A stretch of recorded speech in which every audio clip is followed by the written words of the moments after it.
This single Okinawan food shuts down fat storage and rebuilds gut bacteria. Eat this every morning. Most people who are trying to lose belly fat are still being told the same thing. Cut the carbs, remove the bread, skip the rice, avoid anything that raises blood sugar. And on the surface that advice sounds logical, because if insulin goes up, fat storage must go up. If carbohydrates come down, belly fat should come down too. Simple, clean, mechanistically satisfying. But there is one problem with that story. It does not explain Okinawa. It does not explain how one of the longest-lived populations ever studied built a traditional diet around carbohydrate-rich whole foods, especially sweet potatoes, while still showing remarkable longevity and historically low rates of age-related disease. The traditional Okinawan pattern was famously high in carbohydrate, but those carbohydrates were coming largely from nutrient-dense sweet potatoes, not refined flour or sugar. And that is where this conversation gets more interesting than most nutrition debates allow. Because the real question is not whether a food is technically a carbohydrate. The real question is what that carbohydrate arrives with. Fiber, resistant starch, polyphenols, anthocyanins, lower glycemic load, and an entirely different interaction with the gut ecosystem. When researchers describe the traditional Okinawan pattern, they are not describing a bread-heavy or dessert-heavy diet. They are describing a plant-centered, low-calorie, nutrient-dense pattern in which sweet potatoes played a central role. So I went back through the literature looking for the specific food that may help explain part of that metabolic story, and the one that kept showing up was the purple Okinawan sweet potato, often called beni-imo. And before you dismiss that as just another vegetable recommendation, stay with me, because what makes this food interesting is not simply that it contains starch. It is that it appears to bring together three things at the same time: anthocyanin-rich pigments, resistant starch, and a lower calorie, lower glycemic package than the refined starches that dominate modern diets. That combination is the reason this food deserves a closer look. If you want the practical takeaway up front, here it is. A reasonable evidence-aligned approach would be to use a small serving of cooked purple sweet potato as part of breakfast several days a week, ideally cooked ahead and cooled, then eaten cold or gently reheated. Not because it is a miracle food, not because it overrides calorie balance, but because the cooling step can increase resistant starch, and resistant starch is one of the most studied carbohydrate fractions when it comes to gut fermentation and the so-called second meal effect. Here is what I am going to walk you through. First, why purple sweet potato may help reduce some of the signaling involved in new fat cell development. Second, why the resistant starch side of this food matters for the gut. Third, why morning timing may create a different metabolic ripple than eating the same starch later in the day. And fourth, why the Okinawan context changes how we think about the entire low-carb versus high-carb argument. Let's start with fat storage, because this is where the title sounds dramatic. Shuts down fat storage is the kind of phrase people click on. But the evidence stated carefully is more precise than that. Purple sweet potato anthocyanins have shown anti-adipogenic effects in cell and experimental models, including suppression of genes involved in white fat cell differentiation, especially PPR-gamma, which is one of the master regulators of adipogenesis. That does not mean a serving of purple sweet potato turns human fat biology off like a switch.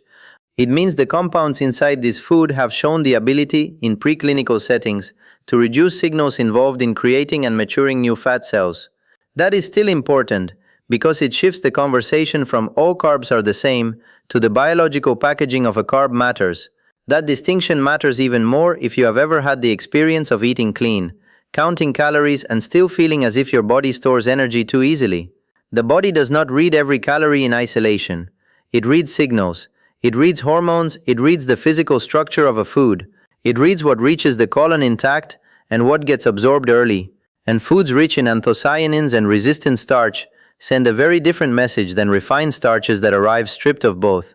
The broader literature on sweet potato-derived anthocyanins supports potential metabolic benefits, but most mechanistic claims remain strongest in laboratory, animal, and early translational research, not in giant human outcome trials. Now the second mechanism, and in many ways the more interesting one, is the gut. Resistant starch is the portion of starch that escapes digestion in the small intestine and reaches the colon, where it becomes fuel for microbial fermentation. Reviews published in recent years continue to describe resistant starch as one of the most important dietary substrates for producing short-chain fatty acids and influencing gut ecology, glycemic responses, and satiety signaling. That matters, Because once you stop seeing food only as calories and start seeing it as microbial input, the story changes completely. Purple sweet potato becomes especially interesting here because resistant starch from purple sweet potato has shown prebiotic potential, including support for beneficial bacteria such as bifidobacteria in experimental work. The evidence that purple sweet potato specifically rebuilds one exact bacterial species in humans is still emerging, so that claim should be handled carefully. But the broader case is solid. Resistant starch can alter gut fermentation patterns, and those changes can support a healthier microbial environment. That is not hype. That is one of the most repeated findings in the resistant starch literature. And then there is Akkermansia muciniphila, one of the most discussed bacteria in gut metabolic research. Akkermansia lives in the mucus layer of the gut and is associated with gut barrier function and metabolic health. Reviews in 2025 and recent years continue to describe it as an important mucosa-associated organism with possible therapeutic relevance. Now, I want to be very accurate here. We do not have clean human evidence showing that one serving of purple sweet potato every morning reliably raises Akkermansia in every person. But we do have a strong reason to care about foods that support a healthier fermentation environment and gut barrier dynamics, and resistant starch belongs in that discussion. This is also where preparation starts to matter, because the amount of resistant starch in starchy foods can increase after cooking and cooling, a process tied to starch retrogradation. That is why a cooked and cooled strategy makes more metabolic sense than eating it piping hot straight from the oven if your goal is gut fermentation and second meal support. Cooling does not turn the potato into a supplement. It simply changes part of the starch structure in a way digestive enzymes handle differently. Now let's talk timing, because this is the part most people miss. There is a line of research around the second meal effect, showing that resistant starch at breakfast can improve the metabolic response to the next meal. In other words, what you eat in the morning can change what your body does with lunch. That does not mean breakfast is magical for everybody, but it does suggest that the first starch you feed your system can shape the rhythm of the day. A resistant starch breakfast has been linked in studies to differences in post-meal glucose and insulin handling, and GLP-1 is one of the hormones often discussed in that context. And this is why I think the morning version of this protocol makes more sense than the nighttime version. Not because eating purple sweet potato at dinner is bad. Not at all. But because if a food has the potential to influence satiety, fermentation, later glycemic response, and the way your gut handles subsequent meals, there is a logic to placing it early. You are not just eating for one moment. You are potentially setting the metabolic tone for the next several hours. That is a very different frame from the old calorie in, calorie out conversation that pretends meal timing never matters. The Okinawan context makes this even harder to ignore. The traditional Okinawan pattern was not a random high-carb diet. It was a very particular kind of high-carb diet, low in calories, low in fat, rich in vegetables, heavily centered on sweet potatoes, and very different from the refined, ultra-processed carbohydrate environment that dominates modern food systems. Multiple reviews describe sweet potatoes as the principal carbohydrate staple in the traditional Okinawan pattern, and that context matters because it tells us the question was never simply carbs versus no carbs. It was always quality, structure, and dietary pattern. So when people say, but Okinawans ate a lot of carbs, the missing half of the sentence is, yes, and those carbs came largely from whole plant foods with very different biological properties than refined grains and added sugars. You cannot swap beni imo for white bread and pretend the body sees those foods the same way. You cannot replace a high-fiber, anthocyanin-rich, lower glycemic tuber with ultra-processed starch and then conclude that carbohydrate itself is the problem. The food matrix matters. The fiber matters. The polyphenols matter. The starch structure matters. Now a necessary reality check. Purple sweet potato is not a fat loss shortcut. It will not erase a chronically excessive calorie intake. It will not compensate for sleep deprivation, inactivity, or a diet dominated by ultra-processed foods. And the strongest direct evidence for PPR gamma suppression and anti-adipogenic signaling still comes from preclinical work, not massive long-term human trials. But that does not make the food unimportant. It simply means the honest conclusion is this: purple sweet potato appears to be a metabolically interesting food, not a magic bullet. So what would a realistic protocol look like? Something simple. Use a modest portion, not an oversized one. Cook it ahead, cool it overnight. Eat it with breakfast alongside protein and the rest of a normal whole food meal. Do it consistently for several weeks, not 2 days.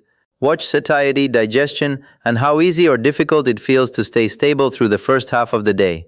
That is a more realistic expectation than waiting for some instant dramatic drop in body fat after one serving.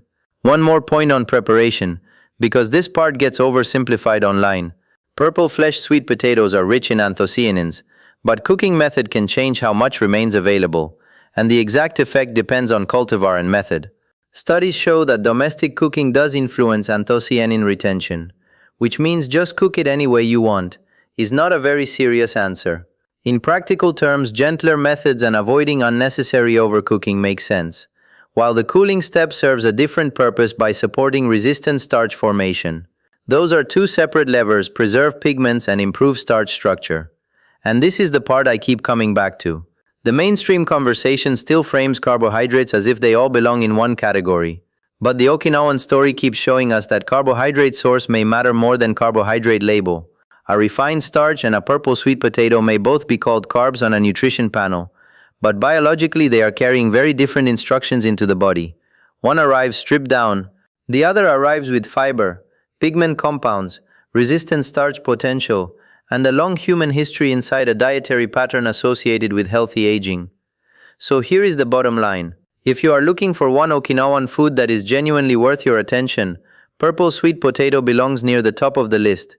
Not because it performs miracles, but because it sits at the intersection of several mechanisms people care about right now: fat cell signaling, gut fermentation, satiety-related hormones, and carbohydrate quality. That is a much more interesting story than carbs are bad or carbs are fine. The better story is that the body responds differently depending on the form those carbs take. So if you want a simple starting point, make this the experiment. Add purple sweet potato to breakfast in a smart form, cooked, cooled, moderate portion, whole food meal around it. Then give your body enough consistency to show you whether the signal changes. Because sometimes the most useful nutrition question is not what to remove. Sometimes it is what specific food you should put back in. Agla taitol besho.